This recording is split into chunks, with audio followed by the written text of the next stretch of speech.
Siyasatin mo, Jesus, ang puso ko sa kasalanang nagawa laban sa'yo. Nagtatapat, sumasamo, lumululog sa harap ng banal mong trono. Lumalapit, di man karapat-dapat sa kabanalan mo.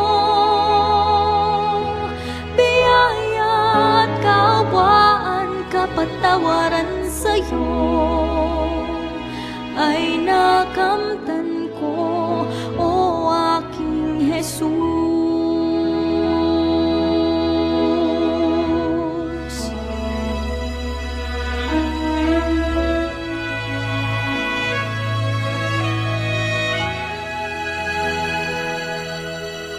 Siyasatin mo, Jesus, ang puso ko sa kasalanang nagawa laban sa'yo. Nagtatapat, sumasamo, dumudulog sa harap ng banal mong trono.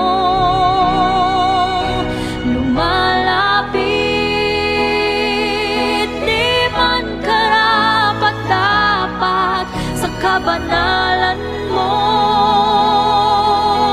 biyaya at kaawaan, kapatawaran sa'yo ay nakamtan ko, o aking Jesus. Lumalapit, di man karapat-dapat sa kabanalan mo. Biyaya at kaawaan, kapatawaran sa'yo ay nakamtan ko, o aking Jesus.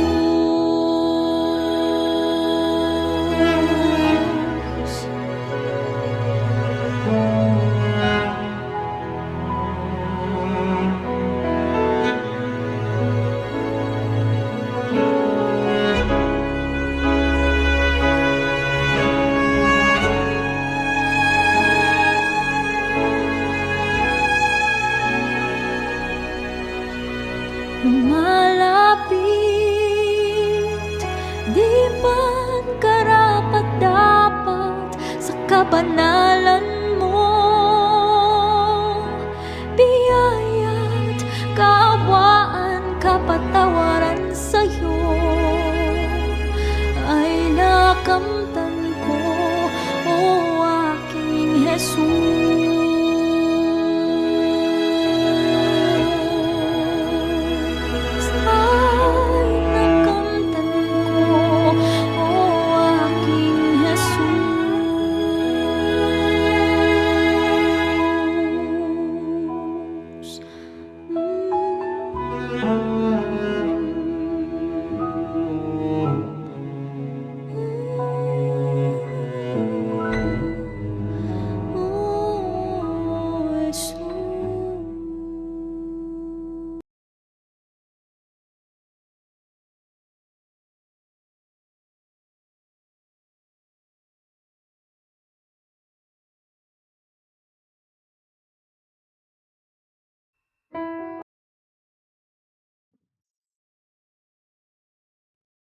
Sumasampalataya ako, atin pong i-recite ang sumasampalataya.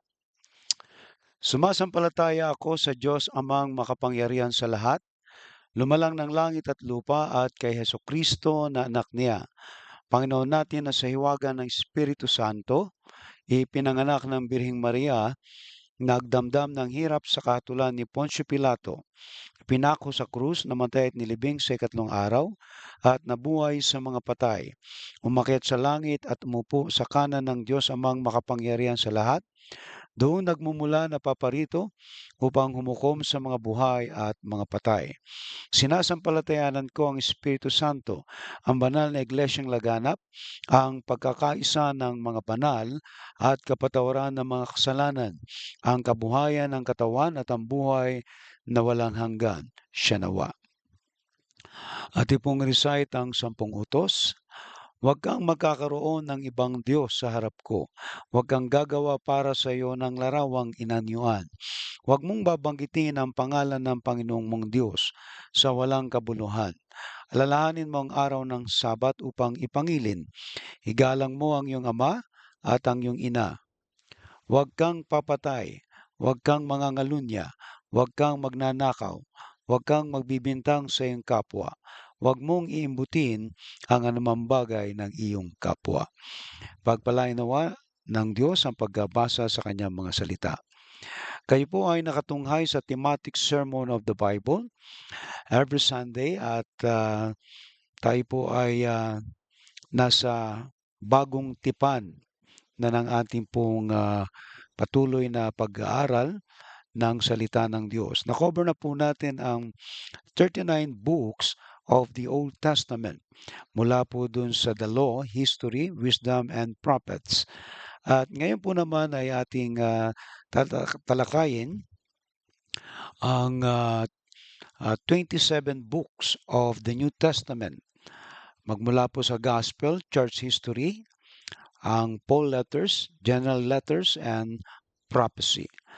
Sa bagong tipan ay ating pong susundan ang the Gospel o tinatawag po natin ang Ebanghelyo sa bagong tipan. Okay? Sa aklat po tayo ng Mateo at ang ating pong tema ay ang pananawagan ni Jesus sa pagsisisi. Alright? Kung kayo po ay may mga tangan ng mga Biblia, sa aklat po ng Mateo, ay matutunghayan po natin ang 17, ang tema po ng aklat nito. Alright? Sabi sa 17, magmula noon ay nangaral na si Jesus, itinuro niyang magsisi na kayo at talikuran ang inyong mga kasalanan, sapagkat malapit nang dumating ang kaharian ng langit. Tayo po ay dumulog sa panalangin at hilingin natin sa Diyos na samahan tayo sa gabing ito ng ating pong pananambahan, na kahit na tayo po ay malayo sa isa't isa, ang mensahe ng Diyos ay walang boundary. Ito ay tumatagos sa kahit na anumang sulok ng mundo at anumang kultura, nasyonalidad ng tao. Ang mensahe ng Diyos ay patuloy na nagtuturo ng kaalaman patungkol sa pagkakilala sa Kanya. Let us pray. Dakilang naming Diyos, maraming salamat po sa iyo sa gabing ito. Aming dalangin, Panginoon, ang iyo pong patnubay sa buhay ng bawat isa. At ngayon po, Panginoon, na kami po ay na makikinig ng iyong mensahe. Nawa po ay maisapuso namin ang bawat salita mo, O Diyos, na aming mapapakinggan. Dalayan po namin, Panginoon, ang kapuspusan ng iyong banal na Espiritu at patuloy na paggabay upang sa gayon ay mas maunawa namin, Panginoon, sa payak na paraan ang iyong pong mensahe na dadalhin sa gabing ito. Ito po ang aming dalangin sa ngalan ni Kristo na aming Panginoon at tagapagligtas. Amen and Amen. Okay? Tingnan po natin ang profile ng Ebanghelyo ni Mateo. Ano po? Ang Ebanghelyo ni Mateo ay tradisyonal na iniuugnay kay Mateo, isa po sa mga 12 alagad ni Jesus na tinatawag ding Levi. Siya po ay isang dating maniningil ng buwis bago tawagin ni Jesus na maging alagad.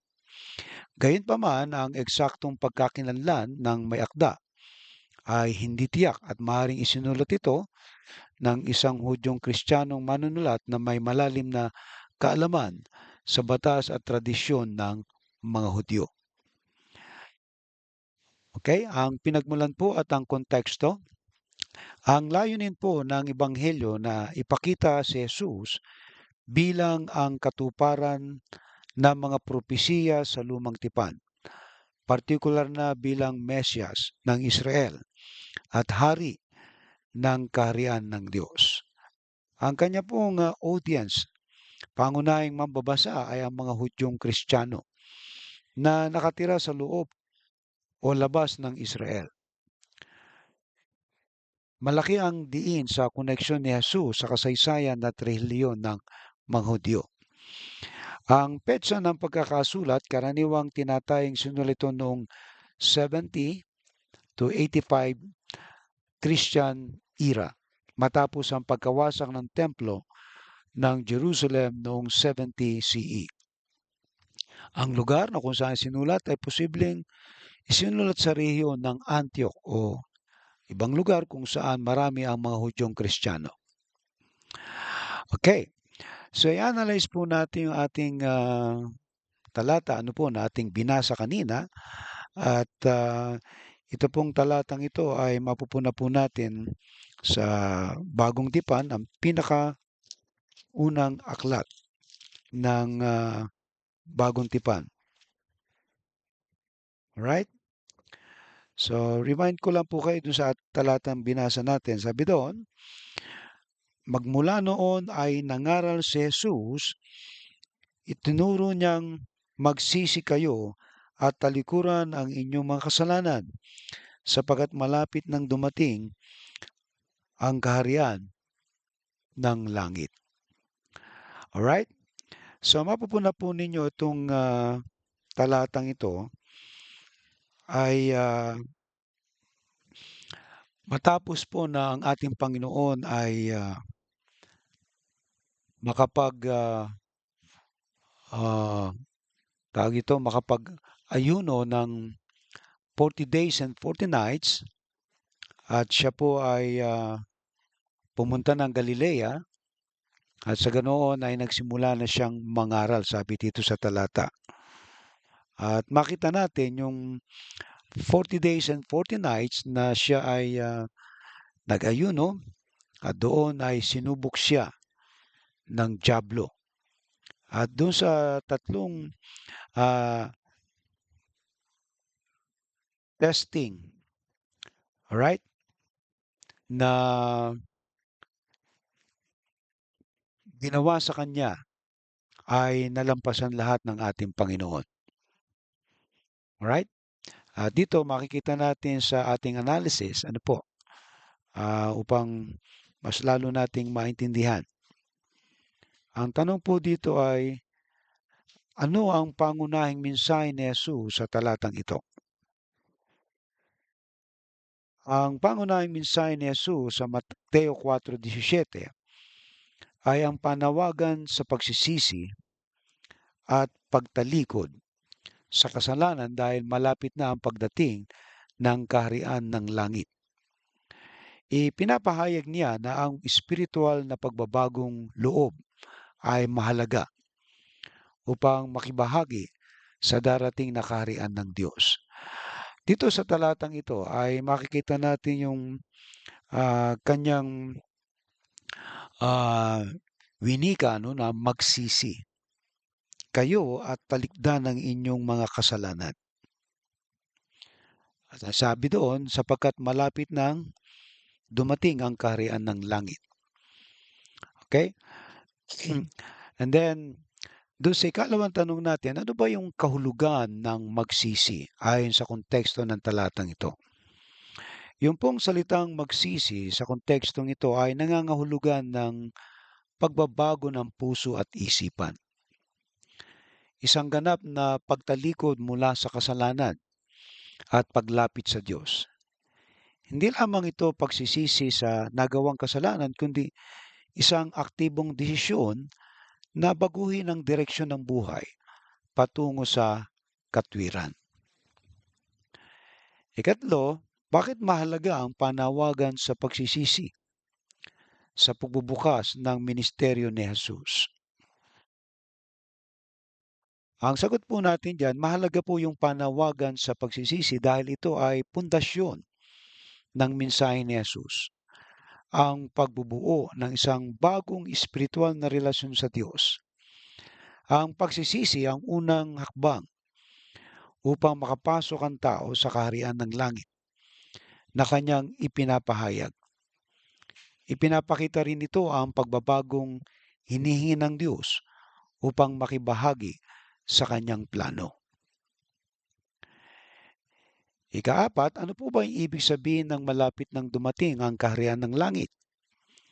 Ang pahayag na malapit ng dumating ang kaharian ng langit ay nangangahulugang ang paghahari ng Diyos ay nagkakaroon na ng katuparan sa pamamagitan ni Jesus.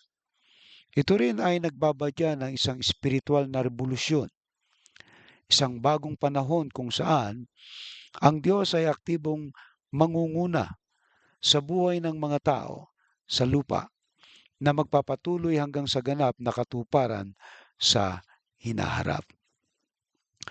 At ikalima po dito sa ating analysis, ano po yung implikasyon ng talatang ito para sa buhay ng mga tagapakinig ni Jesus?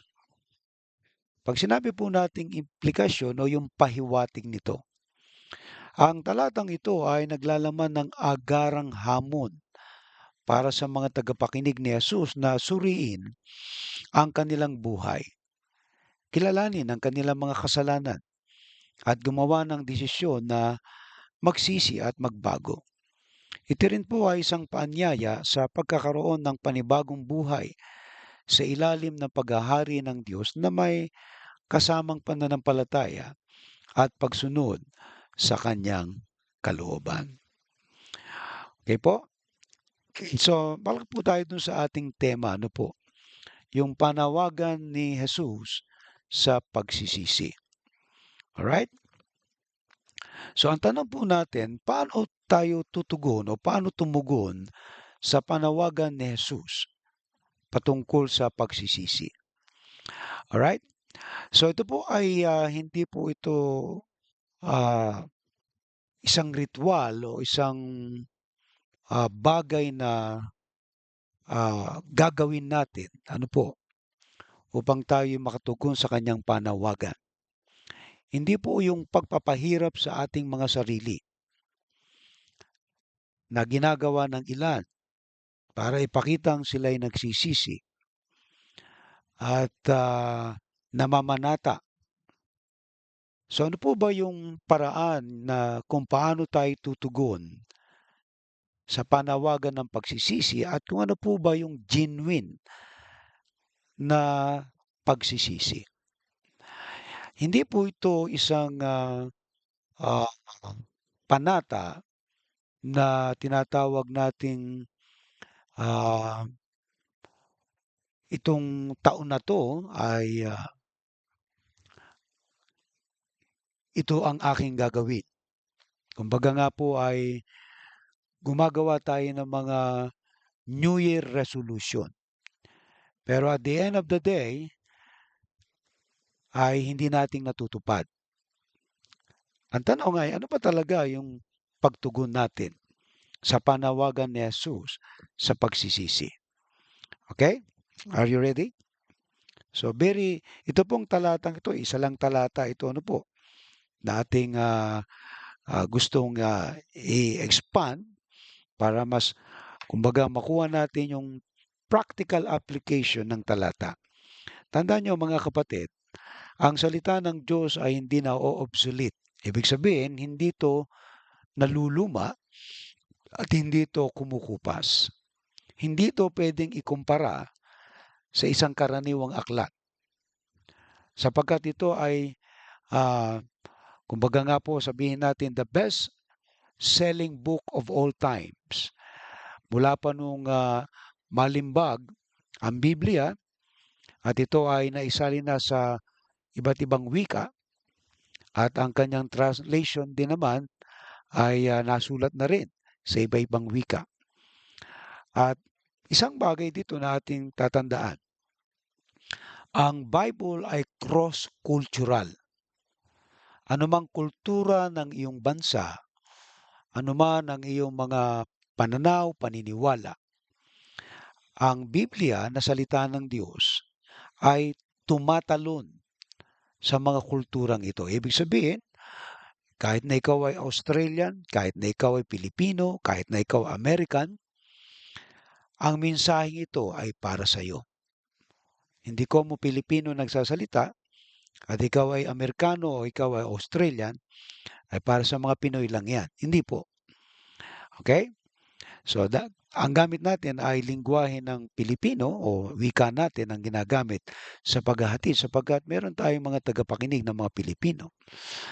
Eh, paano naman ito maintindihan ng mga English-speaking people? Alright? So, meron translation na pwedeng gamitin. Okay? Pero ang mahalaga po ngayon ay makita natin yung paraan kung paano tayo tutugon sa panawagan ni Jesus na magsisi. Nung siya po ay magsimula ng mangaral, ano po? At ito yung kauna-unahan na kumbaga masasabi natin na mensahe niya, yung tinatawag natin sa English na repentance o change of mind.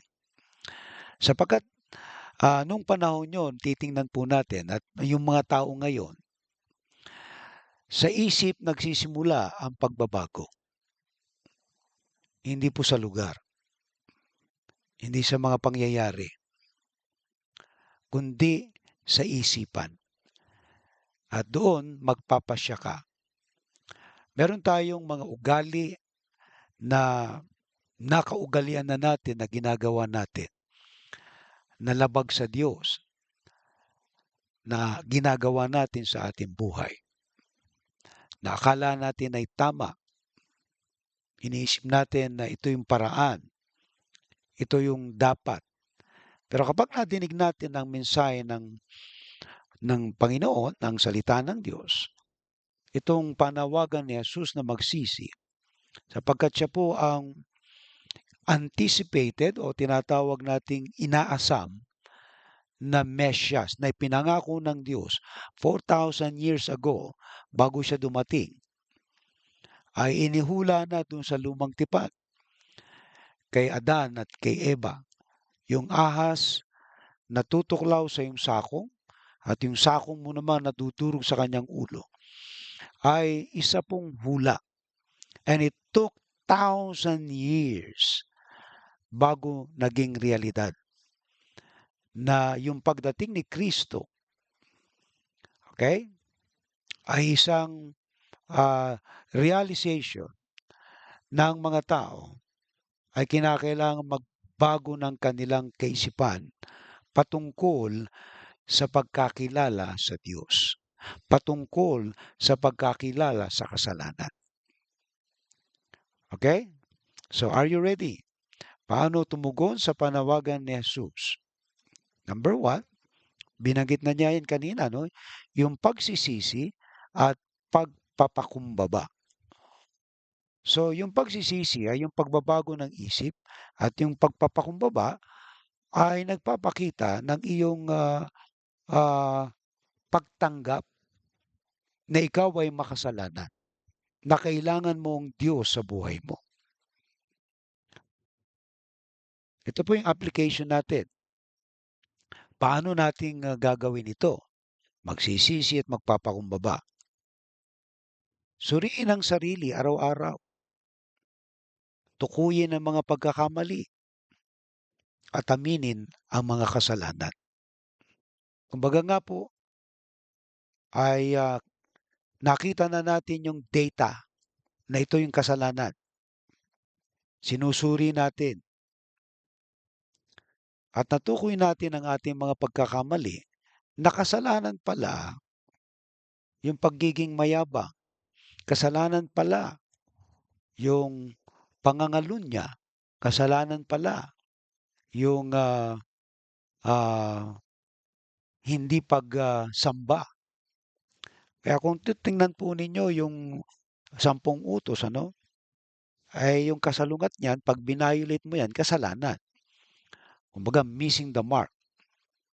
Alright? So dito, susuriin natin ang ating mga sarili sa araw-araw, tutukuyin natin kung anong pagkakamali at aaminin ang mga kasalanan.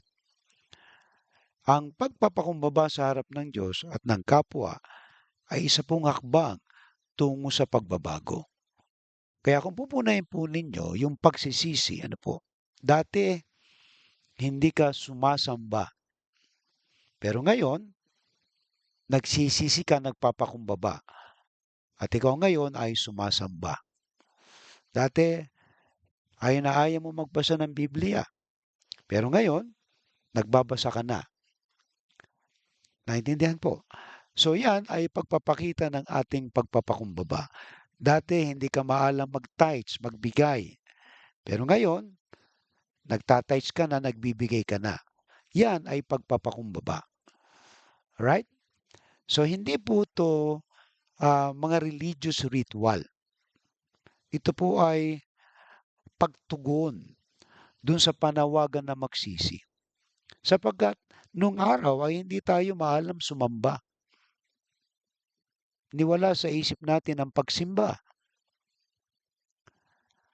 Wala sa isip natin ang pagbabasa ng Biblia, pakikinig ng salita ng Diyos, at kahit na pagbibigay o pagtulong sa ating kapwa. So ngayon, yung pagpapakumbaba natin, na tukoy na natin ang ating mga pagkakamali, inamin natin ang ating mga kasalanan, so binabago natin ang ating mga ugali. Amen po. Naintindihan. Mga kapatid, itong pagtatapos ng taon na to, makikita natin ang ating mga sarili. Ano? Meron tayong mga New Year resolution nung last January ng 2024. So papasok na naman ng 2025.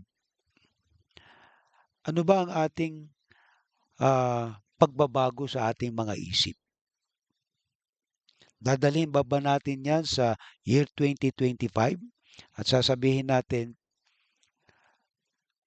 hindi ko na gagawin ito. Pero at the end of the year, ganun pa rin ang ginagawa mo. Ngayon, kung titingnan mo yung panawagan ni Jesus na magsisi, ay talagang itong application natin na suriin ang sarili araw-araw, napakaganda po nito, na yung araw-araw na nagsusuri tayo ng ating mga sarili, kung ano ang ating mga nagawa, at nakita natin na mali pala to, inamin natin, doon papasok ngayon yung pagpapakumbaba. Amen po. Dati, ang ugali mo kapag linggo, ay kumbaga nga, baliwala sa iyo yan. Pero ngayon, magbabago ka na. Okay? Ito, may halimbawa po to. Kung may nasaktan ka, humingi ng tawad ng taus-puso.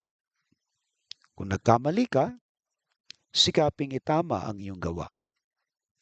Mahirap po bang gawin ito? Mga kapatid, tayo ang nagpapasya sa buhay na gusto natin para tayo maging masaya. So, hindi po masama ang pag-amin ng kasalanan. Okay? At magpatawad. Alright, that's number 1. Number 2, pag-iwan sa makasalanang pamumuhay. Ito po yung ikalawang tugon natin doon sa panawagan ng ating Panginoon. Ano po? Iwanan mo na yung kasalanan, yung mga makasalanang pamumuhay. Okay? Ano po yung application natin? Layunin ng makabuluhang pagbabago sa ugali o gawin na hindi nakalulugod sa Diyos. Alamin ang mga aspeto ng buhay na dapat baguhin at magtrabaho sa pagiging mas mabuting tao. Okay? Kaya itong pagbabago ng ugali o gawi, ang objective nito, talagang magbago tayo. Hindi na po natin hihintayin yung New Year para gumawa ng resolusyon. Okay? Kumbaga nga, pag nadinig mo yung mensahe ng Diyos, kasi ang panawagan ng ating Panginoon na magsisi ay napakalinaw.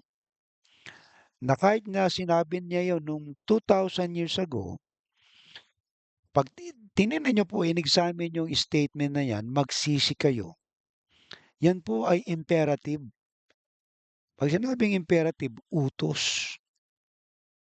Bakit kailangan niya mag-utos na magsisi? Kasi 'pag hindi ka nagsisi sa kasalanan mo, hindi mo mararanasan ang kaharian ng Diyos. Hindi ka makapapasok sa kaharian ng Diyos. Kaya malungkot ang buhay. Maraming tao ang malungkot ang buhay kahit na masagana sila sapagkat wala silang pagsisisi sa kanilang mga kasalanan. Amen po. Kung gusto mong maranasan ang kaharian ng Diyos, ay kinakailangan mo magbago ka ng kaisipan. Baguhin mo yung pamumuhay mo. Yung tamad kang magsimba, magbasa ng Biblia, right? Ayaw mo magpatawad, wala kang pasasalamat, okay? Kung may bisyo tulad ng paninigarilyo o pagsusugal, simulan ng unti-unting pagbitaw sa mga ito.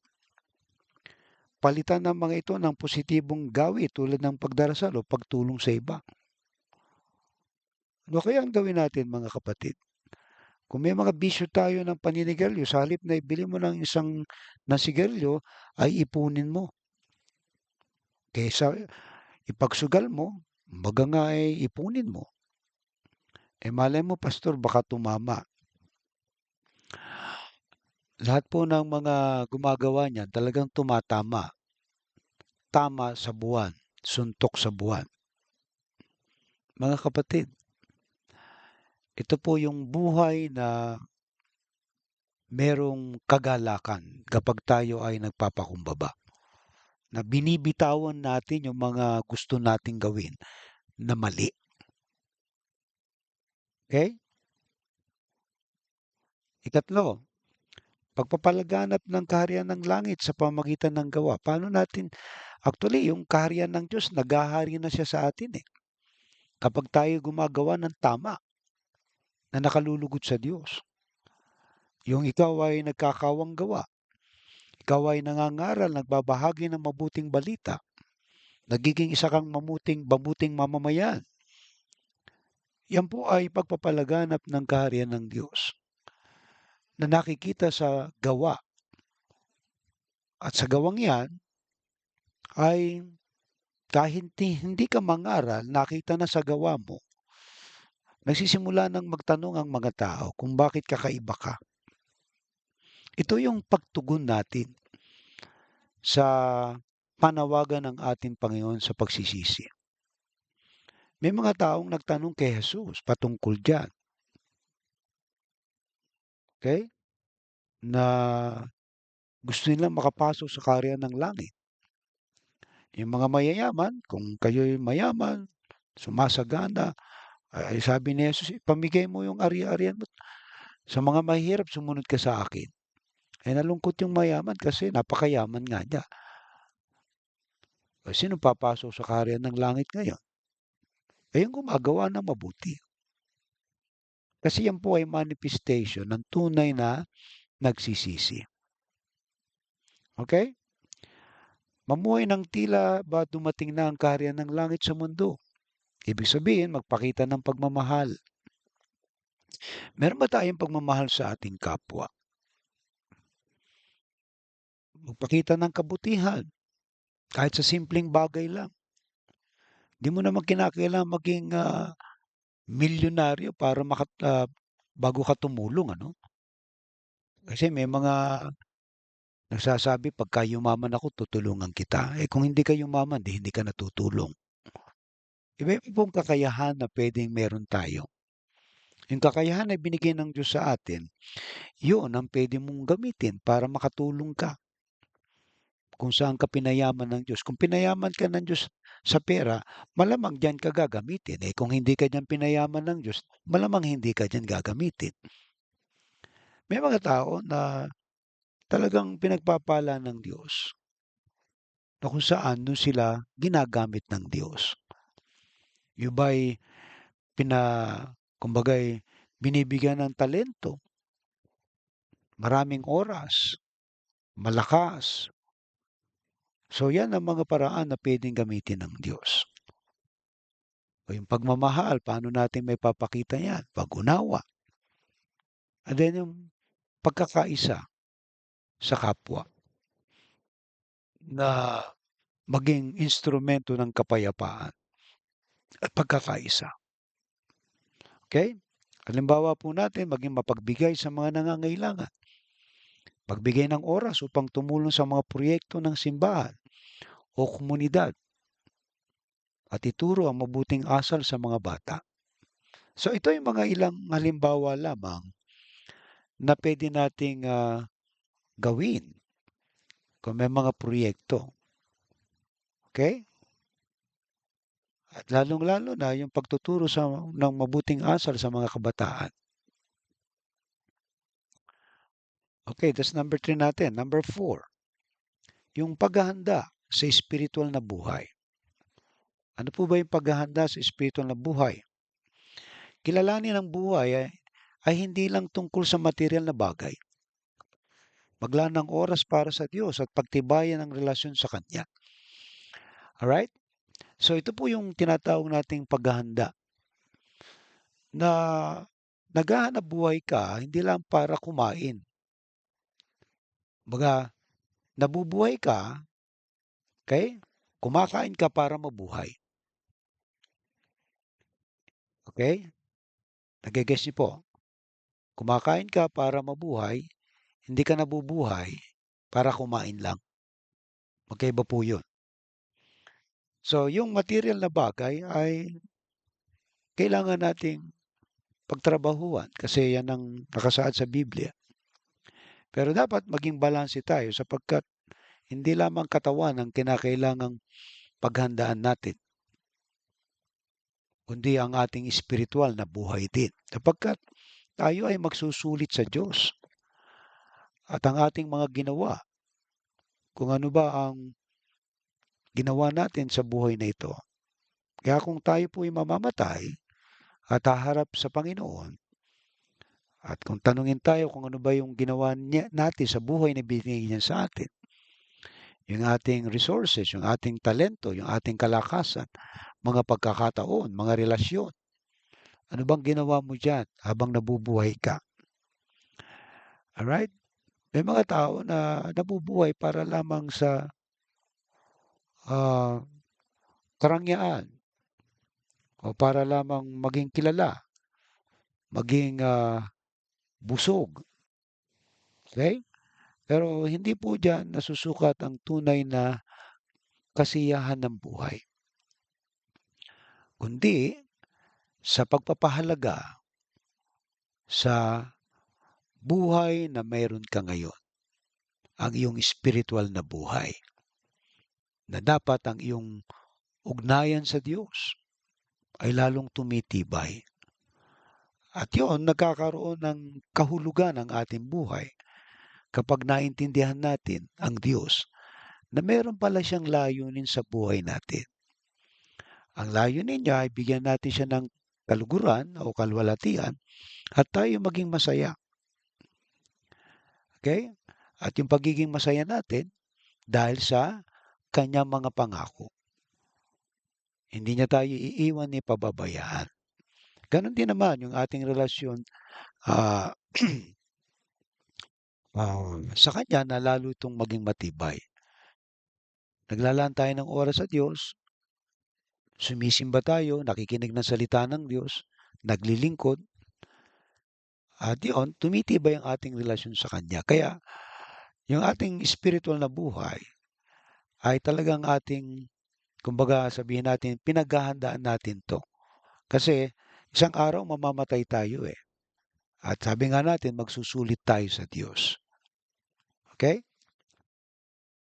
Halimbawa, yung maglaan ng oras araw-araw para sa prayer, magbasa ng Bible o makibahagi sa mga aktibidad ng simbahan. This is another example na ating nabanggit, ano?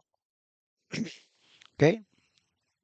And then number 5, yung pagpapaalala ng pananagutan, yung ating responsibility. Ang panyaya po ni Jesus ay tumutukoy sa personal na pananagutan. Tayo po ay tinatawagan na magbago. At ang pagbabago ay nagsisimula sa ating sarili. Tandaan niyo po, ang repentance o ang pagsisisi ay nagsisimula sa ating mga desisyon. Tayo po ang nagpapasya na magbago ng ating isip at puso. Sa tuwing may mahirap na desisyon, tanungin ang sarili, ito ba ay naaayon sa kalooban ng Diyos? Gamitin ang konsyensya bilang gabay. Kasi kung ikaw ay nakukonsensya na mali ang iyong ginagawa, malamang nagsasalita na ang konsyensya mo na kinakailangan mo talaga magsisi. Baguhin mo ang iyong mga gawi na alam mo na ikaw ay nakakapinsala. Ay isang konsyensya yan. Kung hindi ito makatutulong sa iyo at hindi ito makakatulong sa iba, bagay na magpapahamak sa iyo at magpapahamak sa iba, isang konsensya po yan na nagsasalita na huwag mong gawin. Pero dahil nga sa katigasan ng ating ulo, ginagawa pa rin natin. Kaya itong panawagan ng ating Panginoon sa pagsisisi, okay, ay napaka-importante. Sapagkat kapag hindi ka nakasama sa kaharian ng Diyos, malamang kaharian ng dyablo ka pupulutin. At yung mga nasa kaharian ng dyablo, alam po natin ang destination niya. Si impyerno pupunta. Amen. Okay? So, butin po natin. Sa kabuuan po nitong ating talata, ito, isang talata lang to. Ito po ay nagtuturo ng personal na pagbabago, tamang relasyon sa Diyos, at responsibilidad sa kapwa bilang paghahanda para sa mas mataas na layunin. Walang iba kundi ang kaharian ng langit. Kaya yung panawagan ng ating Panginoon na magsisi kayo sapagkat malapit na ang kaharian ng Diyos. So dito sa pagsasalita ng ating Panginoon, pagkatapos niya mag-ayunan ng 40 days and 40 nights, tinukso siya ng dyablo, at doon sa pagsubok sa kanya, nalusutan niya yon. At kaya matapos niya, pumunta siya ng Galilea at nagsimula siyang mangaral. At ang sabi niya, magsisi kayo. Alright? At itong tugon na to na ating nabanggit ngayon, yung limang yan, sequence po yan eh. Yung pagsisisi, pagpapakumbaba, pagbabago ng buhay, sunod-sunod po yan, susundan lang natin. Okay? Yan ang magdadala sa atin sa kaharian ng langit, sa kaharian ng Diyos. Kaharian ng langit, kaharian ng Diyos, iisa po yan. Ibig lamang sabihin, yung kalooban ng Diyos sa buhay mo, naluwalhatiin mo siya at maging masaya ka. Yan ang ultimate plan ng Diyos sa buhay ng isang tao. At yan ay mangyayari lamang kapag si Jesucristo ay tinanggap natin sa ating buhay. Siya ang gumagawa ng lahat ng pagbabago sa ating buhay, pati na sa ating pamumuhay. Kaya nga mga kapatid, ngayong gabi, kung nasundan po ninyo ang practical na application ng talatang ito, ang tema ng Mateo ay dalhin ang pagsisisi sapagkat ang kaharian ng Diyos ay narito na. Sa pangangaral ni Jesus, ang sinasabi niya, sapagkat malapit na. Ang sabi niya doon,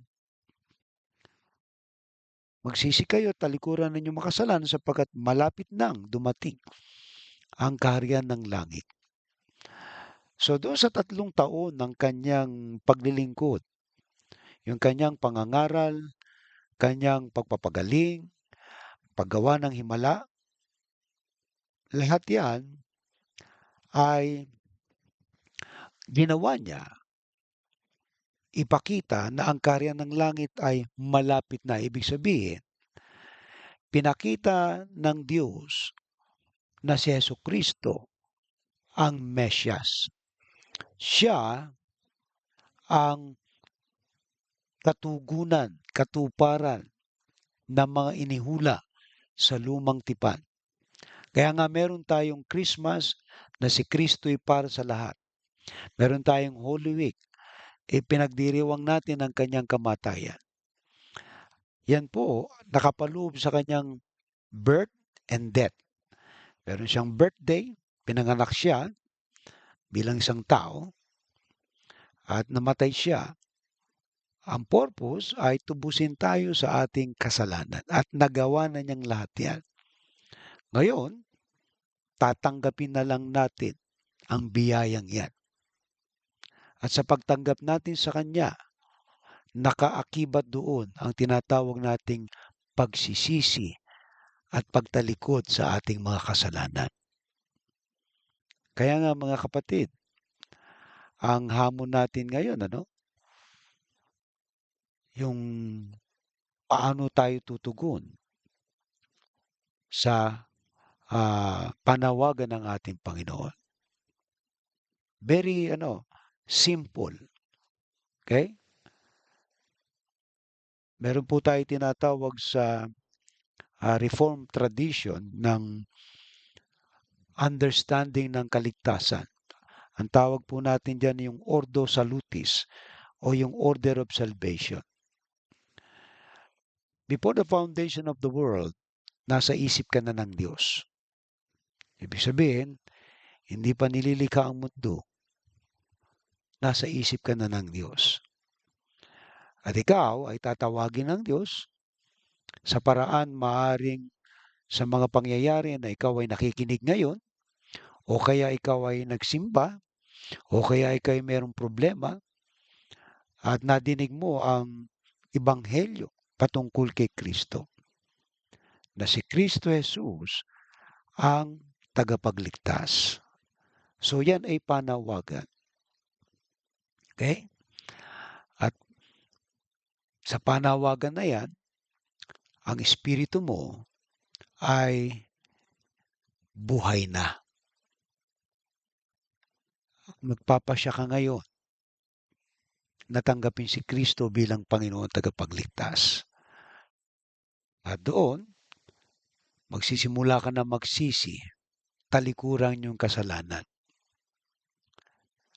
At yakapin ang katotohanan na si Kristo ang tagapagligtas. At ikaw ay binabanal ng Diyos. Alright? Ang katwiran ni Kristo ay binigay niya sa iyo upang ikaw ay maging katanggap-tanggap sa Diyos. Kaya wala tayong pagmamalaki sa Diyos. Sa tuwing tayo titingnan ng Diyos, ang nakikita ng Diyos ay ang katwiran ni Kristo na ibinigay niya sa atin. Siya'y naging makasalanan at tayo naging matuwid sa harapan ng Diyos dahil yan sa ginawa ni Kristo. Kaya yung kanyang pangangaral na binabanggit niya, magsisi kayo, talikuran ng inyong makasalanan sapagkat malapit na dumating ang kaharian ng langit. Ngayon, babalik tayo dun sa 2,000 years ago. Ang kaharian ng langit ay narito na. Ang kaharian ng Diyos, ang kalooban ng Diyos ay narito na. Okay? Kaya kapag tinanggap mo si Kristo na yung Panginoon na tagapagligtas, ay isa ka sa pinili ng Diyos na maligtas. Yan ay biyaya ng Diyos sa iyo.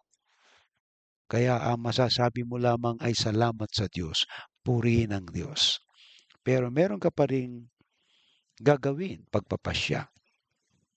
Kung si Jesus ba ay iyong tatanggapin sa iyong buhay bilang Panginoon na tagapagligtas.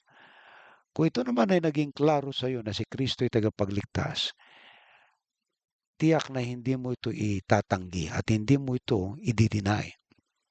Sapagkat ang espiritong buhay ay tumatanggap ng mga bagay na espiritual.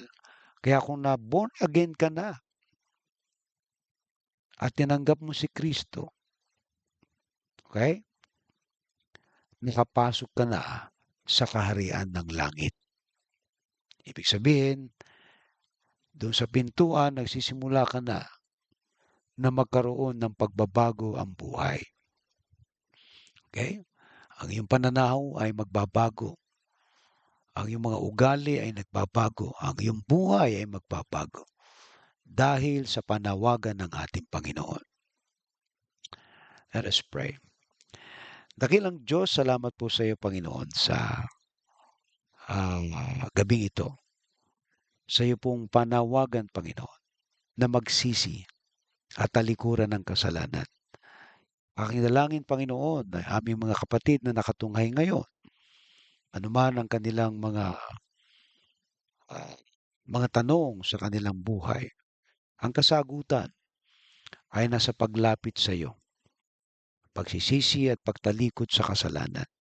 Salamat po sa pagdiriwang ng Kapaskuhan na patuloy na nagpapaalala sa amin na ipinanganak ang tagapagligtas, namatay para sa aming mga kasalanan upang kami ay maligtas.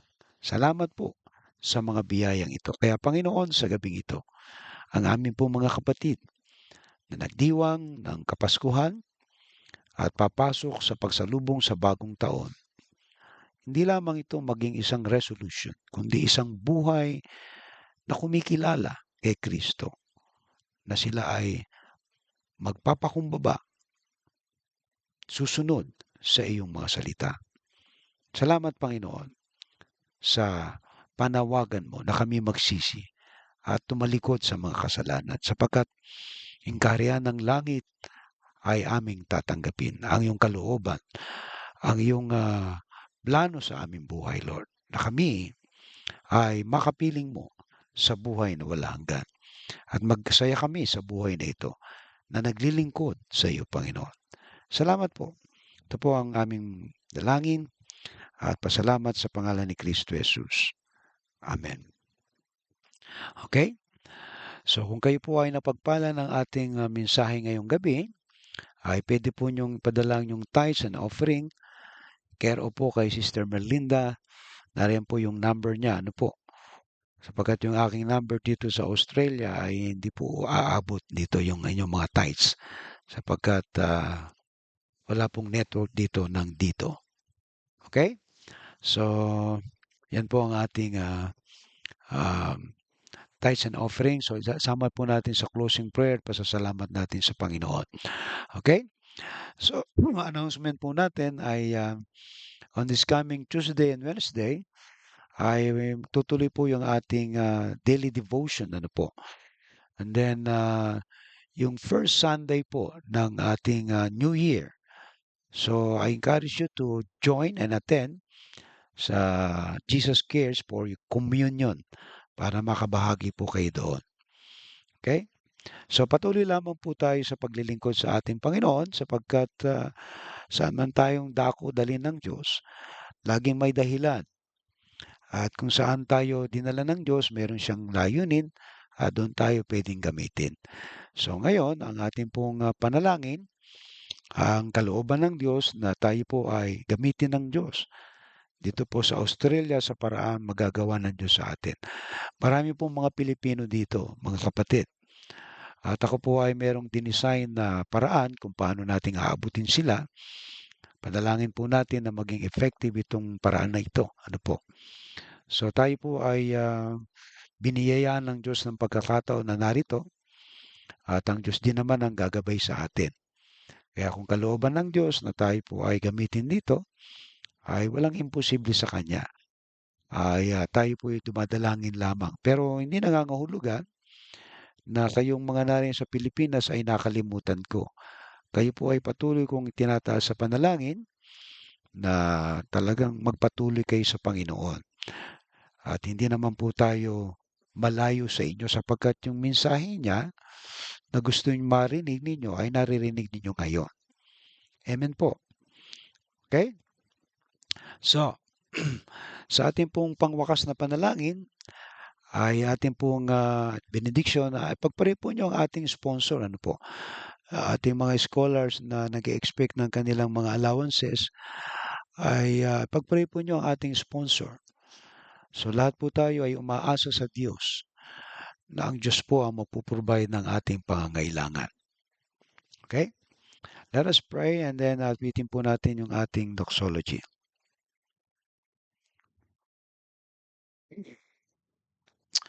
Dakilang Diyos, maraming salamat po sa iyo, Panginoon, sa gabing ito. Aming dalangin, Lord, na i-bless mo po ang aming mga tithes and offering at pagpalain mo rin po ang aming mga kapatid na nakatunghay ngayong gabi, aming sponsor, Panginoon. We pray that you bless her, O God, at aming dalangin, Panginoon, na ito po ang aming mga scholar ay maging faithful, Panginoon. At sila po, Diyos, ay nakatunghay sa gabing ito. Ito po ay aking dinadalangin sa pangalan ni Jesus. Amen.